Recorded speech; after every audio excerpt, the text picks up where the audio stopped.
It's Michael Crosby for POTUS 2024. I'm addressing various concepts. I want to talk about more about the new home building. I want to talk about Habitat for Humanity. But I want to mention first that we have a guy out there by the name of Dr. James Boyd, Jr. And basically, he is trying to stop discrimination and get compensation for black farmers. This is a long history of situations that involve people who have been discriminated against, and it's far deeper than that. We're talking about a lot of people that had their land stolen from them, and the plan that I have to be able to deal with new homes, to deal with stopping permanently any form of discrimination ever against anybody, deals with backing everyone's labor. Your labor becomes 100% back. That's the generalized home program I've talked about before. Now, we need to expand on this. We need to deal with some of these other past historical problems. And that means that a lot of these people need to understand that this program also immediately encompasses anyone who's been having problems. So we're talking about a wide category of people being able to get new home construction.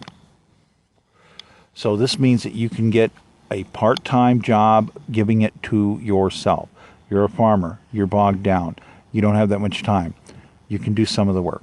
You can sub out some of the work. Maybe you have family members sub of the work. Also, we have the new family understanding, ability to do a breakdown and have families with land decide to say, well, we have some land and we want part of it to end up being handed down to some of our children. And we would like to be able to start getting some of this underway ahead of time. So family resource situations need to be addressed. This basically means that we have to consider that in 1750, that the average 12 to 14-year-old had basic carpentry skills. You basically, this is, people back then, you would build a house in 2 to 6 months. It's the equivalent in board feet, roughly, of a 2-bedroom house today. Now, this means that basically our modernization, I went through this talk with a lot of people to explain why it gets parlayed, the technology improved. 45 years of work today represents 480 houses. So in my book, there's no reason to have any form of discrimination anywhere for anybody. Your labor is 100% bankable. And I believe also that we have to be able to prepare and have options available for people who have family members. That means that if people have family members and they say, hey, look, we want to work a deal, we want to break off part of this land, maybe it's encumbered somehow, this is going to need assistance to be able to say we want to be able to break off some of this land. And we've got some kids. We've got a 16-year-old here that we want to help them build a home today.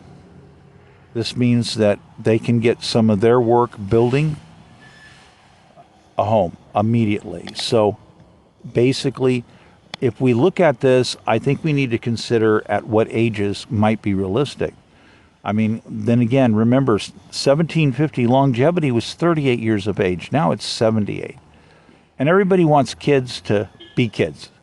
You want them to go through this K through 12, 13 years of schooling, and supposedly be able to, enjoy a little bit of their childhood along the way, not be taking advantage of.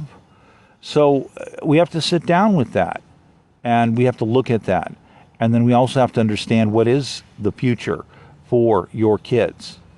So I've talked about modifying education. I got a lot of stuff on modifying education, but a lot of it was done on larger scale models. When we're talking about rural situations, when we're talking about different states, we're talking about completely different scales of situations.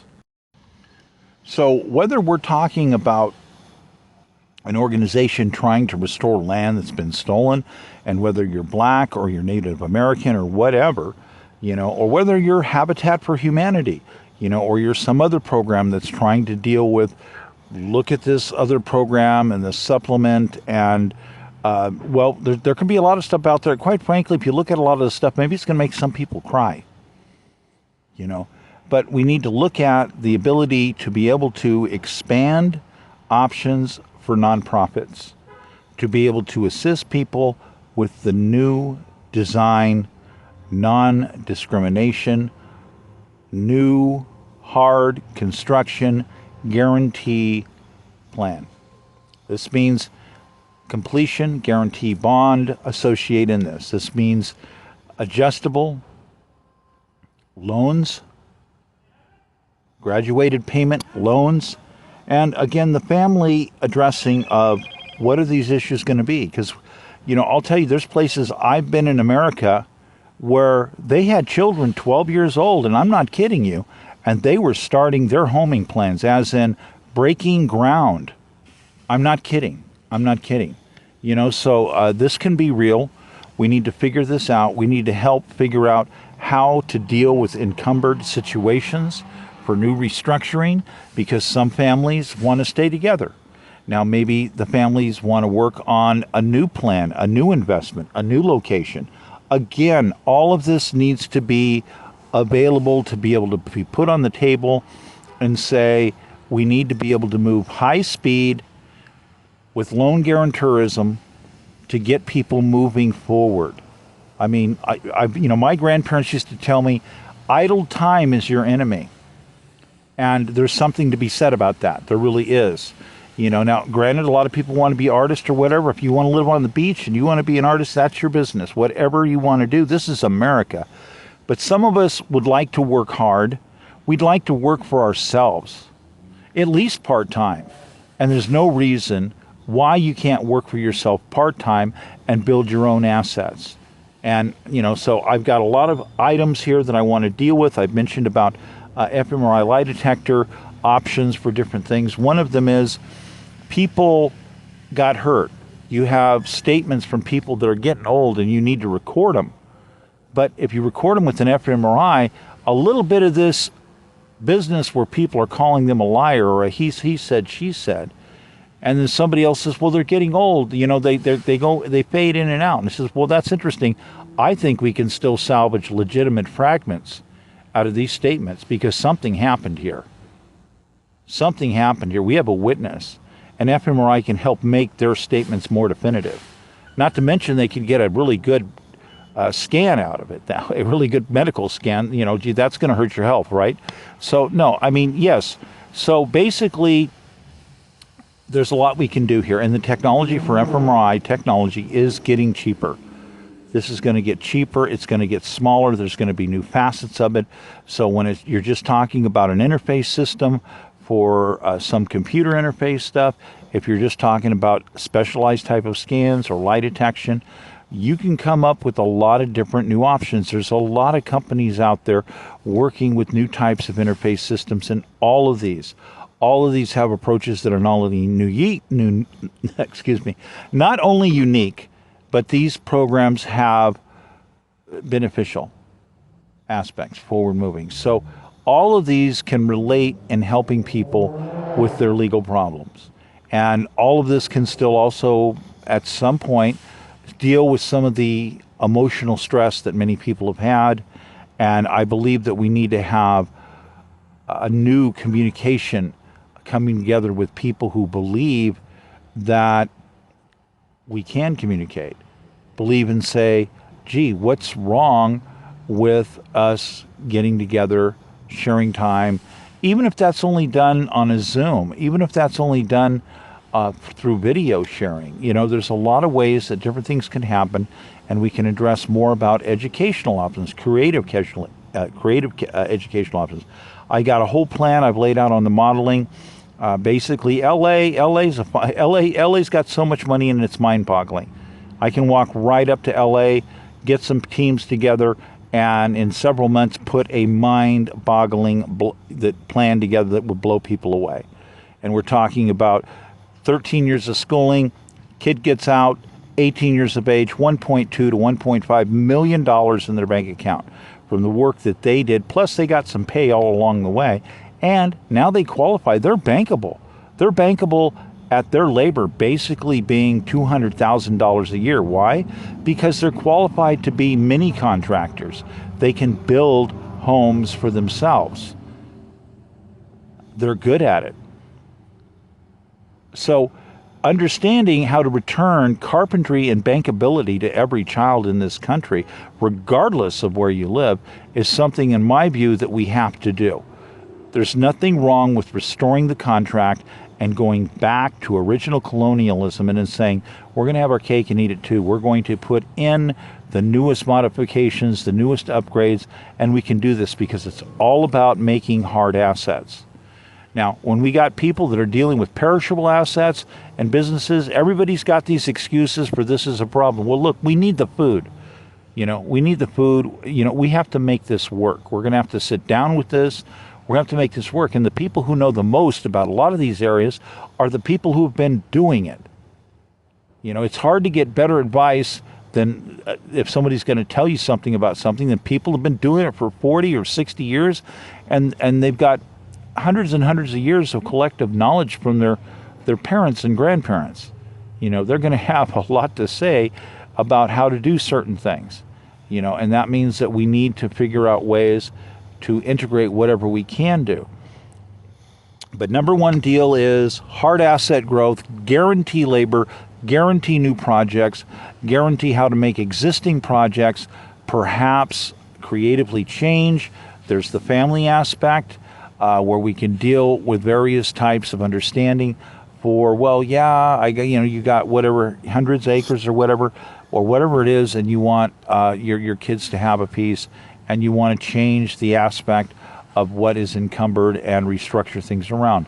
We can do this.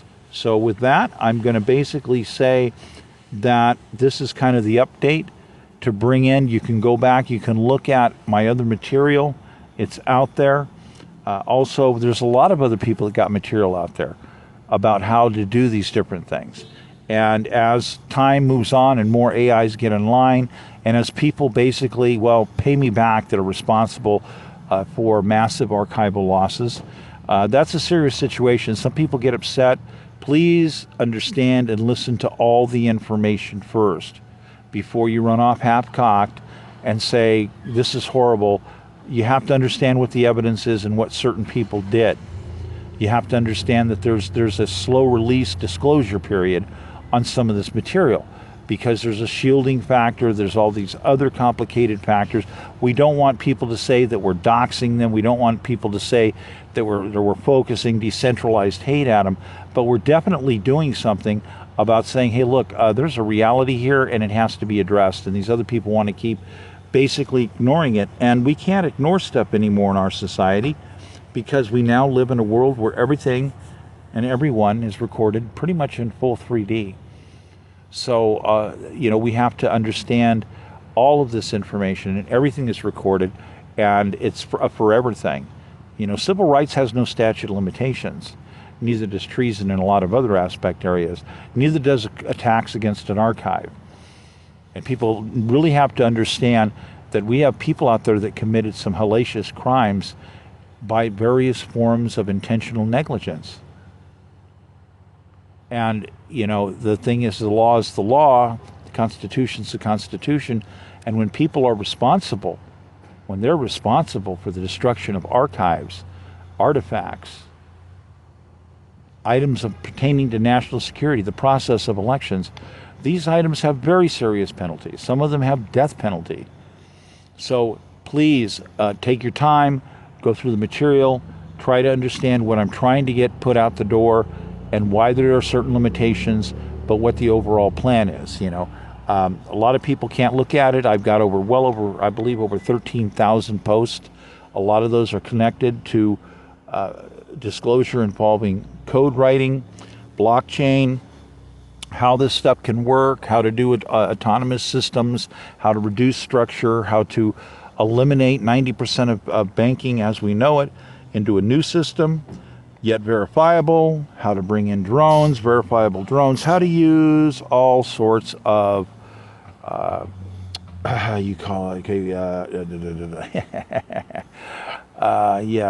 oracles. We call them oracles. That's the human in the loop plan piece that can be done remotely. So with that, I'm going to leave it off, and I think we've covered a little bit there.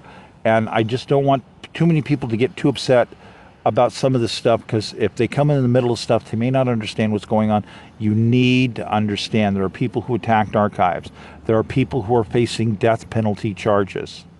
This is not a game, and it's not funny when people are going, but you're attacking our popular candidate or this or that. Well, hey, look, these people are cross-involved, and this is not a game.